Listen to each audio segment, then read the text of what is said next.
সংরক্ষিত নারী আসনে দলীয় মনোনয়ন প্রত্যাশীদের মাঝে তৃতীয় দিনের মতো ফরম বিতরণ করছে বিএনপি। এ নিয়ে আরো জানাতে সরাসরি যুক্ত হচ্ছেন সহকর্মী তাইফুর রহমান তুহিন। তৃতীয় দিনে মনোনয়নপত্র বিতরণ শুরু হয়েছে কিনা, নেতাকর্মীদের উপস্থিতি কেমন দেখছেন এবং এখনো পর্যন্ত কতজন মনোনয়নপত্র কিনেছেন, বিস্তারিত জানাবেন। ধন্যবাদ আপনাকে। জানেন যে ত্রয়োদশ জাতীয় সংসদ নির্বাচনে সংসদের যে নারী সংরক্ষিত আসন রয়েছে 50টি, সেই 50টি আসনে বিপরীতে আমরা দেখেছি যে যেহেতু বিএনপি সংখ্যাগরিষ্ঠতা নিয়ে এই সংসদে সরকার গঠন করেছে, সেক্ষেত্রে তাদের আনুপাতিক হারে তারা 36টি সংরক্ষিত আসন পাবেন।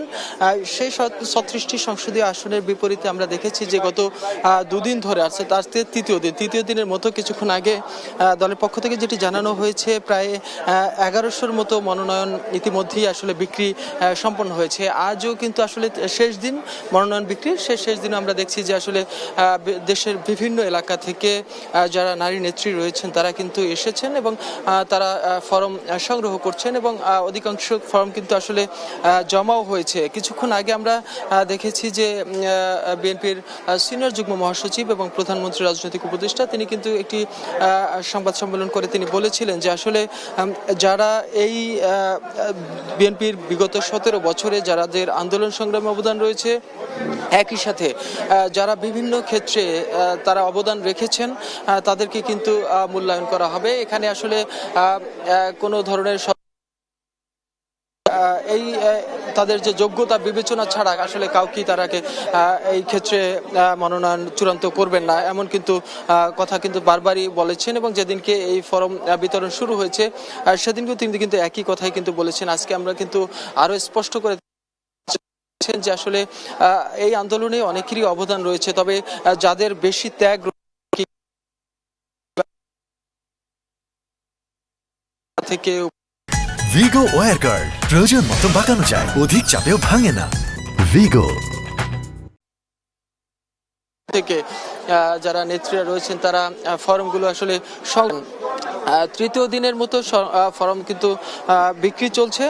তবে এখন পর্যন্ত যে সিদ্ধান্ত দলীয়ভাবে সেটি হলো যে আজকে শেষ দিন, তবে যদি দলের ঊর্ধ্বতন অর্থাৎ দলের চেয়ারম্যান তারেক রহমান যদি সিদ্ধান্ত নেন যে আসলে বৃদ্ধি করা যেতে পারে, তাহলেই হয়তো বৃদ্ধি হতে। রুহুল কবির রিজভী যেটি আমাদেরকে জানিয়েছেন যে আসলে ফরম বিক্রি এবং জমা দেওয়ার শেষ তারিখ কিন্তু আসলে আজকেই শেষ এবং এটি বৃদ্ধি করা হবে না বলেই কিন্তু তিনি জানিয়েছেন। তবে আমরা দেখছি যে আসলে সকাল থেকেই আসলে এইভাবে যারা বিভিন্ন এলাকার মহিলা নেত্রী করছেন। তবে আপনাকে জানিয়ে রাখি যে ত্রয়োদশ জাতীয় সংসদের 50টি সংসদীয় যে নারী বিপরীতে বিএনপি কিন্তু মনোনয়ন তাদের যে বিক্রি সেটি এই 50টির মধ্যে জন্য একটি করে সংরক্ষিত আসন। সেক্ষেত্রে বিএনপি 36টি আসনে কিন্তু আসলে তারা 36টি নারী সংরক্ষিত আসনে তারা এমপি নির্বাচন করতে পারবেন। একই সাথে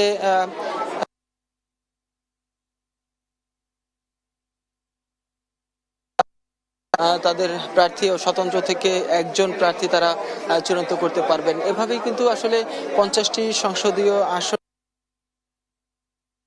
তাদেরকে যে সংরক্ষিত মহিলা নারী আসন রয়েছে সেই আসনে কিন্তু তাদের প্রার্থিতা এবং তাদের যে চূড়ান্ত করা হবে। তবে দেখছেন যে আজকে বিএনপির শেষ দিনের মতো যে কার্যক্রম, অর্থাৎ সংরক্ষিত নারী আসনে যে মনোনয়ন বিক্রি সেটি কিন্তু আজকে শেষ দিনের মতো চলছে। এখন পর্যন্ত ব্যাপক সাড়া আমরা লক্ষ্য করেছি এবং সাড়া রয়েছে। তবে আজকে কিন্তু শেষ দিন হতে পারে, অর্থাৎ এই সময়সীমা না রয়েছেন, যেটি বিএনপি সিনিয়র যুগ্ম মহাসচিব রুহুল কবির রিজভী আমাদেরকে জানিয়েছেন। তো এই ছিল বিএনপির সংরক্ষিত মনোনয়ন ফরম বিক্রির সর্বশেষ তথ্য আমার কাছে।